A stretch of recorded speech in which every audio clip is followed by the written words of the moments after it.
Welcome back to Chicago Active Radio postgame shows. Blackhawks lose to the Predators again. Here we are. I didn't think we were going to be here tonight, Justin. Yeah, I thought it was going to be a positive post-game show today. I mean, just watching the first 30 minutes of this game, it felt like this is one we're going to come away with. I mean, the first period, we actually came out strong. I mean, that's been a weakness of this team. It wasn't today. I'd say this was one of our better first periods this season.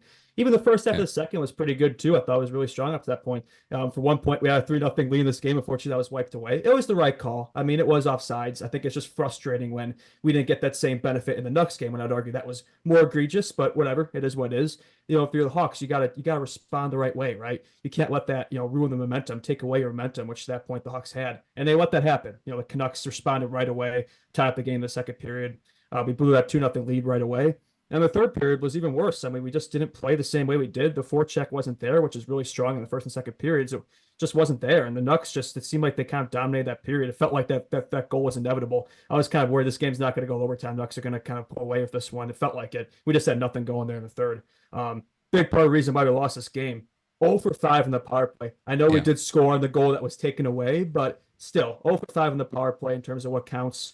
That can't happen. You score on one of those, we win this game. Or tie the game and get overtime. And it just didn't happen today. That's the second game the power play's done nothing. After a really hot start, it's kind of come back down to reality, I'd say, the last little while, which maybe we should have expected this, but it's just how drastic. It's like the power play was clicking at a ridiculous rate, and now it's not even clicking remotely, which is, I don't know how you go from looking that good to this ass, but that's what's happened. Maybe we need to make some adjustments there, but yeah, tough loss. I mean, it feels like it's become a theme this season. Like, this seems like a game we should have won. I feel like I've said that after every loss except for the Canucks game this season. Maybe that in the Utah game.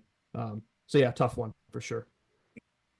I agree with a lot of what you said. The power play, it looked good, but it almost felt not what you wanted it to connect on. And yeah, I thought the Stars were going. I thought Bedard was going tonight. He wanted the puck a lot at the end of the game. I thought that was really good for them. And he had a couple chances. They had a couple chances shorthanded late in the game. There was the Teravainen slap shot that he missed the net, and then he and Kurashev had the 2-on-1 right after that. Yeah. So I thought they had their chances. Saros was good. Mrazek was good. I want to talk about Mrazek a little bit later, but yeah, I don't know. I look at this game and I see a lot of games I've seen before, and you wish a few of the guys were cooking a little bit more tonight. Guys like Tyler Bertuzzi and he's doing. A few others. He needs to start cooking. Taylor Hall. Yeah. That whole second line, I mean, how much times have we said this year where it's like, it looks good, but is nothing to show for it. I feel like that's been a theme of that second line. But in terms of special teams, while the power play did suck, I do want to give a shout out to the penalty kill. The penalty kill was fantastic today. Really strong. I know they let in the one late, but it was. Yeah, I know they let in the one late, but it was really good before that. They had a lot of chances, too. It feels like they could have had a short-handed goal today. The Predators did have a short-handed goal. It feels like we could have had one, too, but not quite. But yeah, kind of a tale of two tails there. The power play and special teams today. Their penalty kill today. Tale of two tails. Teams. Yeah. Tale of two tails. Yeah, we're cooking today. That's this loss. It does dumb things to my brain, man. That was a rough one. The Bertuzzi net front chance on the power play, the pass from Bedard too, that was really close. Somebody pointed that out. Betsy had a great game today. Fantastic game. Even before he had the goal, it was like he's gonna get something going today. I felt it. I said in my Hawks GC, like, he's gonna score a goal today. Everybody's like, you always say that, when he's looking good, he never does, but he did. So I had a really hot moment there. But it felt like he easily could have more too. He had assists for 2 seconds on the Tavo goal that was called off too. It feels like he could have had another one late. I feel like he had a few open looks there. Could have had even more. I feel like Seth kind of maybe didn't see him a few times there late and took some shots. Probably didn't have to, but no, I think a strong game for Bedard. A goal for the show for it. 8 points in 8 games. Good, strong start to the season for him. I think he was definitely a positive today. One of his better games for sure. Should mention everybody right now, just going to get out of the way. Subscribe to this YouTube channel. Subscribe to this podcast. Monday, Wednesday, Friday right now, and after every Hawks post game live here on YouTube. So the more you guys subscribe, the more we could maybe do this Monday to Friday, which we would love to do. So please smash that subscribe button, leave 5 stars if you're listening on Spotify. Even if you're a video listener, even if you're an audio listener, go crossover, do both things. We really appreciate that a lot. It helps the three of us out greatly, and I think you all like the three of us because the engagement here has been awesome. So I might be Hell preaching yeah. to the choir here with the people that are really listening and subscribing and messaging us and doing all the things, but it really helps us out. Yeah, Bedard was so good. I mean, do you want to have the Bedard conversation right now? Right now, let's just get the Betty So, talk out of here. Right? Yeah. so he was awesome. I think the question is now is like, where is he in the NHL amongst players and forwards? And is he top 15? Is he top 20? Is he maybe a top 10 Top player? 25, top Top 20, 25? top 25. Yeah. Maybe I'm not giving enough credit there. Because if that's a thing, I'd say of all the stars in the National Hockey League, I don't think there's a single one who has less to work with than Connor Bedard, especially amongst young players. So I think he has an argument for top 20. I'm just trying not to be too I'm always glazing my boy. It's like that's pretty high praise though. I mean, National Hockey League, a lot of strong players. And each team you could probably say there's one guy you could probably stack up against Yeah. him. So to say he's top, 25, I think that in itself is high praise. But I think you could argue better. I think by the end of the season, he might be as high as top 15, maybe even top 10. But I won't Yeah. quite go there yet. I think he's a ways away from that, but I think he's going to get there for sure. What'd you think of the Preds tonight? I thought they were kind Shaky of start. Yeah. But after that offsides review, like they controlled the game. Like this was all them. I thought that the penalty kill they had was fantastic. I know our power play was kind of bad, but we got chances. But the penalty kill was strong. That was a big part of that. They got a shorthanded goal that tied the game, and that made the difference, right? Then they also got the power play goal late. But the special teams were strong today. Even strength, meh, but good enough. I thought this was a good game for them. Second half, the first half, I'd say was not good at all. I thought we controlled the game. So it's kind of been a theme for the Preds this year, kind of similar to us. Like it's been hard to play 60 minutes. At times they look good, at times they don't. You could see that Cavs some of those new players still trying to get in the groove. Like Stamkos still doesn't look like Stamkos, but it's going to happen. How about that goal by Philip Forsberg, though? That was a beautiful goal. That kind of started the momentum shift. I mean, he went through 3 Hawks, just untressed them. That was pretty crazy. So yeah, I thought it was definitely a win they needed. Like you could say this is a game that you needed, but I think even more so for them. You don't want to start the season 1-6, right? So 2-5 looks a lot better. That's consecutive wins for them. They really need to get going this season. And yeah, some people would say this is a lowly Hawks team. This is a better Hawks team. Like these are wins in the division that you got to have, and they had it. So definitely a much needed result for them. Yeah. Stammer in a Preds jersey still looks weird too. Still feels really weird. I don't know. Yeah, Something it does. about it Does not look right. Doesn't sit right with me. No. It looks even weirder than I don't know Kane in a different jersey. That's kind of it has that same vibe to me when he was traded to the Rangers. Like, what is this? Yeah. Yeah, I could spend way more time on that, but maybe for another day on the show. Yeah, I didn't think the Preds were anything spectacular tonight. They just kind of squeaked by. Like I said, I thought Saros was pretty good. Hawks had some looks, and they got lucky there, I would say, with the really close offside going. I mean, it was offside, definitely, but it was. Yeah. It didn't really feel like it was a game that the Hawks couldn't have won too at the same time. No, felt like it was right there. Late goal, and felt like they were clutching the sticks a little bit too much tonight, and maybe jamming a few opportunities that they had into the pads. And I didn't love a lot of players, like I said, but it is kind of a wait and see. We're almost at that 10 game mark where you can really evaluate some of these statistics, and so we'll see. And I think like the first 10 games isn't really a whole. Lee's kind of. You can only take away so much. Don't tell him I said this, but he is a little right. So you take a little bit from it, but it's about the next. He's probably watching, so you probably don't have to tell him. Yeah, that's true. I didn't think the Predators were anything fantastic, but no, and it felt like they got some more of the bounces. I hate to put games on luck, but this one definitely felt like they were the luckier team. Not a great game, but not a bad game either. They were good enough, I guess, against the Hawks team that they probably should beat. But another positive, though, is Lucas Reichel. He had a fantastic game today. He really made that second goal happen. I thought he was great tonight.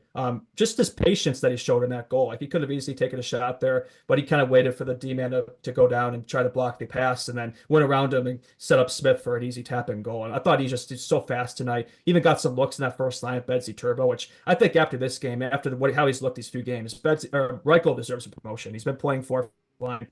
Looks in the second power play unit, but I think he deserves a promotion to even strength. Get that guy up at least a line. He should be in the top 6, but at least a line, for next game. I think he deserves to be higher up there. I know he's had some good chemistry with Smith. I think he deserves to play more minutes and with better guys, in my opinion, for sure. Yeah. I totally. Sorry, I was just reading the comments a little bit. Oh, yeah, all good. Everybody's funny. Oh yeah, I need to read the chat. Yeah, so, what else did I want to talk about here? Nolan Allen got his first career point. Nolan Allen first NHL point. I did have that on my list. Yeah. Well, the rest of the game was kind of rough after that, but he did get that point. Yeah, I mean, Vlasic was good. I thought, outside of Vlasic the pass to Bedard beautiful. too. Yeah, that was a beautiful pass. But yeah, it was a beautiful pass. Yeah. But even outside of that, I thought he was good. There was somebody I wanted to dog on the last goal, didn't pick up his man in front. It might have been Allen, to be honest with you. I think it was. That was kind of a weak goal. I'd say the other two you can't put him Mrazek, but I feel like he could have had that. Was there a tip there? Was there something else that happened there? I feel like because that was a shot from the point. It felt like Mrazek could have had that one. The other two, I don't blame him at all. I think just the power play gave up that chance in the second one, which was unacceptable. And the first one, Forsberg he had a McDavid moment, so there's not really much you could say about that. But the third goal was the one Preds goal. I feel like that's one you want to have back. Yeah. Yeah, it was Nolan Allen. Didn't really. Yeah, that's what I thought. Didn't really pick up his man in front of the net there, and yeah, kind of got lost. And Mrazek was screened, couldn't really see Brady Shea's shot. And who had Brady Shea getting the game-winning goal on their bingo card tonight? I would not have predicted that one. He's looked pretty. I'd say of those new additions, he's looked pretty seamless there. Marchessault's been okay too, but Stamkos, man, 1 goal in 7 games now? What's going on over there? He needs to get going. Yeah. Is this going to become Rockford Hockey Hour pretty soon? Well, we got Levshidov making his Ice Hogs debut tomorrow, so we're excited for that. I'm probably more excited for that game than I am for the Hawks game tomorrow. I'm actually not very excited for. Do you know who they play? Crap! I think it's Manitoba. Okay. The Ice Hogs, the Moose, right? Manitoba Moose. Yeah. I think that's who they play. Don't quote me on that. All right. That's off the top of my head. Right on. Ice Hog. Yep. What broadcast did you have watching the game? Just ESPN Plus. Yeah. So is John Buccigross doing the call? Yeah, he's good. He's good. He did a great job in the call. I was happy and surprised that the game was also not blacked out for me here. But I was bummed not to have Rick Ball on the call tonight. Not having him for one of these games made me appreciate how fun it is to watch a game with Rick Ball calling it every time. He's a great commentator. I'm like, wow, this stuff is great, and how lucky are we? I think he's great. So, but somebody in the chat saying somebody's asking if Camesso starts tomorrow. That's a good question because I know Soderblom is sick. That's why they called him up. I mean, if he's not sick, I mean, they're not going to play him. But I mean, if he's still sick tomorrow, do you want to start Mrazek consecutive nights? You don't want to do that, right? Especially a guy who's so injury prone like him. You probably would want to start Camesso then tomorrow, which that could be a tough debut back to back against the Stars. Honestly, that I wouldn't start Camesso tomorrow. And damn, I wish we had a podcast tomorrow. I would not start Camesso tomorrow, only because, think about it. You don't want to get shelled. Scheduled loss. I mean, you're setting him up to get shelled. Yeah, for disaster. Yeah. You're setting him up to get 8 goals scored on him. In a preseason game. I'm just thinking about goalies. They don't start back to back for after. I'm just worried about Mrazek. Something happens there. Maybe he strains something. Maybe that's out their thought. But yeah, you don't want to ruin Camesso's confidence, especially this early in the season. If he has a bad game like that, and he goes back to Rockford, and that could hurt him. So I see what you're saying. Oh, I can think of a lot of goalies that's happened to. Yeah, that's fair. Soderblom's, he might just be a 1-day thing. He might be okay for tomorrow. We'll see. Yeah. They sent Phillips back down. So Phillips continues his tradition of going up and down. He's just getting passed between Hawks and Rockford. So he never plays because he's just on the bench when he's with the Hawks and then with the Hogs. Anyway, I thought that's kind of funny. Yeah. I guess we could talk about Mrazek here too, because I did have some notes on him. He had a good game outside the third goal. I'd say you can't really put anything on him today. Well, he couldn't see the third goal, I'd argue. Yeah, that's fair. He couldn't see the third goal. He made some good saves. Sometimes I feel like he pulls himself further out from his crease than some of the other goalies in the NHL. The other thing too, he was run over a couple times. I don't know if you caught that. Yeah, well, I thought they could have had a few goalie interferences tonight, but they weren't really calling those today. Yeah, the first time was in the second period. I forgot who it was on the Preds, and they just like ran over him, no call on the play. The second time was Zachary Leroux, who was playing in like his third game or something like that. Mrazek's had a few instances like that this season where he's been, like you said, he's been outside the crease and been run over. A couple times in the Nuggets game too, although that one was a little different. But yeah, I feel like they could have maybe called something there. Maybe they thought, oh, we've already given them 4 or 5 power plays, so maybe they just, yeah, I think refs do that, right? Maybe they won't call us something if they've already given the team a lot of power plays. Maybe I'm on something there, but yeah, that's just a thought. Yeah. Yeah, it just felt like there was like a little bit of a 7-minute stretch there in the second period where they lost it a bit and the Predators got their 2 goals. But other than that, it was great effort from the Hawks. You can't really complain about that. It's frustrating because this team reminds me a lot of the 21-22 Hawks post Colleton when he was fired, I'd say, because it's a good enough team to be in every single hockey game, but not good enough to like close out and finish these really close games. And they're not going to win a lot of games convincingly. You know, they're not going to have a lot of like more than 2-goal wins, right? They'll have a few here and there, but when they're in these tight games, I feel like every time we come out on the short end of the stick, it's like we don't have quite enough. We have enough depth to beat every game, but not quite enough to win them, I guess, if you know what I mean. Kind of reminds me of the Hawks team from a couple of years ago. So much better than the previous 2 years, like where this isn't necessarily a tank team, but it's not. It's definitely a ways away from being truly or like better. I guess. Yeah. Everybody's saying that Dallas is going to get shelled, or Dallas is going to shell the Hawks tomorrow.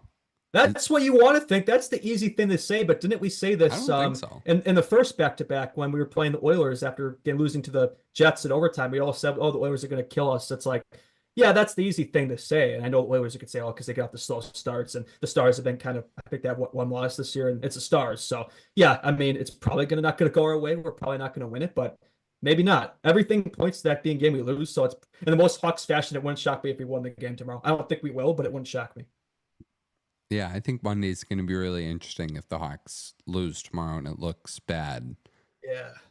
I think Monday's going to be very interesting on the show. That's the Avalanche, right? Well, yeah, they play Monday too. It's a game day. Yeah. But even just on the podcast beforehand, which we might do earlier in the day. Maybe we should do it. Can we do it Sunday? Maybe. Is that possible? Yeah, as long as it's not during the Bears game. Yeah. Yeah. Yeah, that's probably maybe good. We do it Sunday night. Let me know. Yeah. In the chat if everybody would love that or not. But also Hawks winning one game, 4-game homestand, you come away with 1 win. That's kind of disappointing, I'd say. That's been the case both of them. We won one of the first 4 away games and one of the first 4 home games. So nothing really changed there. I guess the home crown advantage didn't really help us that much, but I'd say just 2 wins out of 8 games. It feels like we should have more than that. I said that in one of the earlier pods, but yeah, it's frustrating not to come away with games like this where it feels like the Hawks deserve to win today. I hate to say that, but it did feel like that. I know they kind of, lost momentum, after that offsides review, but I still thought they're the better team tonight, but it's not really good enough.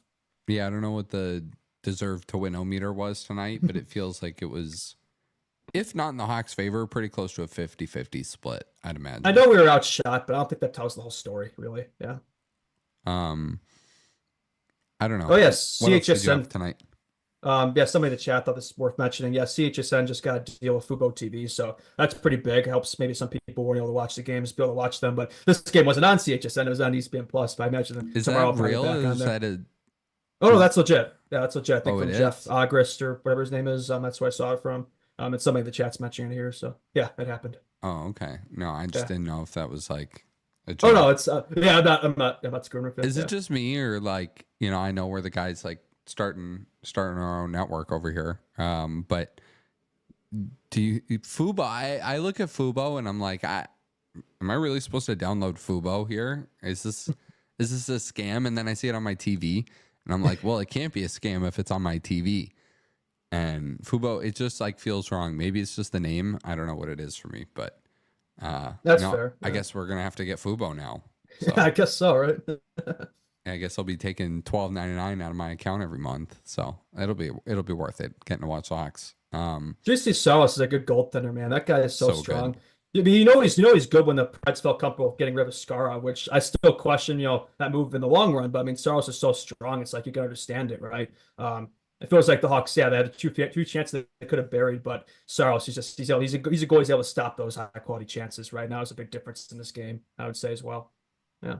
Yeah, I wish the Hawks had put a few more on net, but Felt like they missed the net a couple of times, but other than Yeah, that, they did. 29 shots. It's decent. Probably better than. I imagine they've been probably mid-20s most games this year, even low 20s. So 29 probably slightly better, but you probably want to be 30, at least 30. I'd say it's probably a good night. I don't know what else you have from this game. Did you have anything else? I don't know. I would say one guy, he didn't have a point once again, but I thought he was pretty effective on the forecheck and kind of deserved a point today. Is Ilya Mikheyev. I thought he was pretty effective today. I know he didn't have a point. I know he had a penalty too, but I'd say this is probably his best game as a Hawk. I thought he had a few chances late.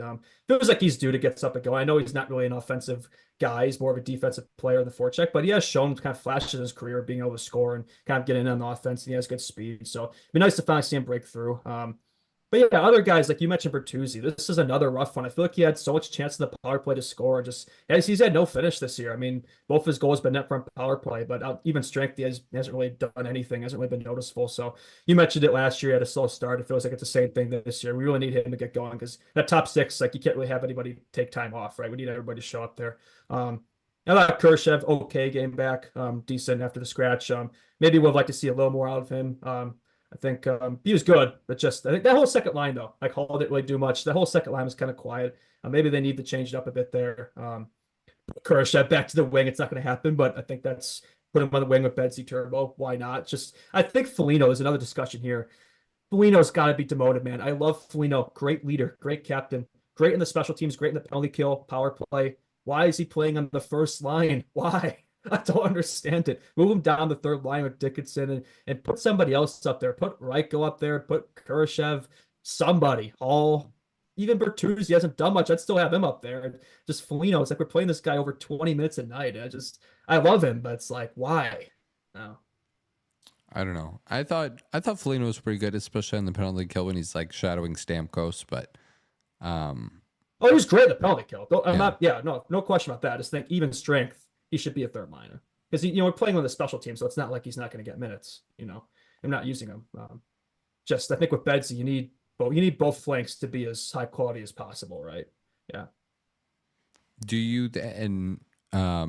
think we see lineup changes before tomorrow? That's a good question. Well, the defense isn't going to change because we don't have 7D up. We just sent Phillips down, and I doubt Martinez is going to be ready yet. So defense should be the same. Offense, I'd get Athanasiou back in. They were desperately getting speed against a team like the Stars. The question becomes, who do you take out? Anybody, maybe Donato. I don't know. Somebody. He was feisty though. He was mixing it up. He was. Remember Mikheyev? I don't know, but I thought he had a good game. Yeah, it was a bit of a feisty game. If you I would say Smith, but Smith had a goal today. He's actually looked pretty good, especially if Reichel, so I wouldn't take him out. Maroon, maybe take Maroon out. I don't think he needs to be playing every game. I know some of the physicality he brings, but I just don't think that's a guy who needs to be lined up every single game. So maybe take him out. Just get Athanasiou with Reichel. Yes. How about the big rig drop in the gloves though? That was good. Of course, ESPN cut away from it, so we didn't see it until the replay. So that's great coverage from them. But no, I mean I like what he brings from that standpoint. I just don't think it's something that we always need to have every game. I guess I don't know. Yeah. All right. Somebody's asking if Hall is going to get an extension. I was going to say, do you want to do some questions? Yeah. I don't think so. I think if Hall produces, well enough, we would like to trade him and get assets back, like a draft pick, second rounder. If he plays well enough, maybe a first, but probably not. It'd probably be a second rounder, at least. We could extend him. I think he saw something from David Faceoff that said he maybe wants to be, but I don't know. I think David said he'd probably rather trade him, but it wouldn't shock me if we extended him. But I wouldn't bet it. I'd say more likely to trade him for the deadline. Another question. How long do you think before Lev Shinavke gets called up? So this is really going to become Rockford Hockey Radio. Not anytime soon. No, he's going to spend most of the season with Rockford. I think we're going to see him up here at some point towards the second half of the season, post-trade deadline, definitely, but not anytime soon. I think let him cook down there in Rockford, be a first pair. That's more beneficial to him than being, third pair 70 up here. So I think he could play up here now. I think he's NHL ready. I just don't think it's in the cards. Everybody else is down there, basically Nazar, Kevin. All the prospects are down there except for our generational boys. So just keep the theme going, I guess, and let them cook next year, I guess. Yeah. Colin Blackwell revenge tomorrow. That's right. I liked Blackwell actually. I'm a little surprised. I wouldn't mind if we brought him back actually. Maybe instead of the Maroon Smith signs, just bring Blackwell. But no, I liked him last year. I thought he was pretty good and just good energy guy. And former Hawks always score against us. So some money on Blackwell doing something tomorrow. Point, whatever. I guarantee what happens. It always happens with former Hawks. Yeah, you can't start Drew Camasso tomorrow. Yeah, you're right. That was You just a can't. thought. No, well, I mean, Yeah. if Soderblom's sick, I mean, yeah, you're gonna have to start Peter Mrazek back to back. Yeah, it's just not ideal, right? I think either way we're gonna get shelled because at one hand you have a goalie on a back to back, another you have a rookie. It's like either way we're screwed. Well, I think Mrazek gives you a better, even Mrazek on the second half of a back to back gives you a Yeah, better chance to win the hockey game yeah, than that's fair. Drew Camasso right now. But all right, it didn't look like we had a whole lot of questions. Do you have anything else? I don't think I got anything else. Yeah, big game tomorrow. Excited. I'm both excited and nervous for it. I think it might be a rough one, but we'll see. I think with low expectations, I think either way, I'm not going to be disappointed because I know what to expect, right? So yeah, tough game today. We move to tomorrow. Yeah, I think tomorrow's going to be a really good hockey game. My question, if the Hawks play the level they played tonight, will it still be enough? And what kind of game do we get from Dallas? But we'll see. All right, we will be back here tomorrow right after the Hawks game. It's not a late one, though. We do have a late one next week against San Jose. I think it's on Wednesday. That's Halloween, right? Ooh. Or, yeah, it is Halloween. What a scary matchup. Blackhawks versus Sharks late night At Halloween. I don't think there's anything 9:30 scarier on than that. Halloween. 9:30 on boy. Halloween. 10:30 Can we your get- time. That's Can we crazy. please get Celebrity back? That matchup would actually be fire if he was back, but he's probably not. Is he going to be? Do we even know what his I think thing he's is? out another like 2 weeks, which is Jesus. brutal. That sucks, man. I like to, you know what? I want to see him succeed, even though we didn't get him. Like, I want to see that guy play. I want to see him succeed. And that just, it would make the Hawks Sharks matchups way more exciting to see Bedard versus Brady. So that really sucks. Also for the Sharks, I want to see him start winning some games, right? If we are going to be tanking these guys, they better start winning. So get that guy back and get your shit figured out because they haven't won a game yet. And I wouldn't shock me if they haven't even won a game up to that point when we play him on Halloween. Yeah. Yeah, and then you can't lose. All right, we have a lot of time. This has gotten really dark really quickly. The Hawks need to win Yeah, tomorrow. yeah. All right, like and subscribe to this channel, please. Really helps us out a lot. Really appreciate everybody's time and comments and love. And Justin, appreciate your time. Thank you. Lee, shout out Lee wherever he's at. Shout out Raven wherever he's at. But like and subscribe to this podcast. So, follow us on Instagram at Chicago Hockey Radio. Leave 5 stars if you are an audio listener on Spotify or Apple Podcasts, and we will catch you all tomorrow. Peace out, everybody. Adios.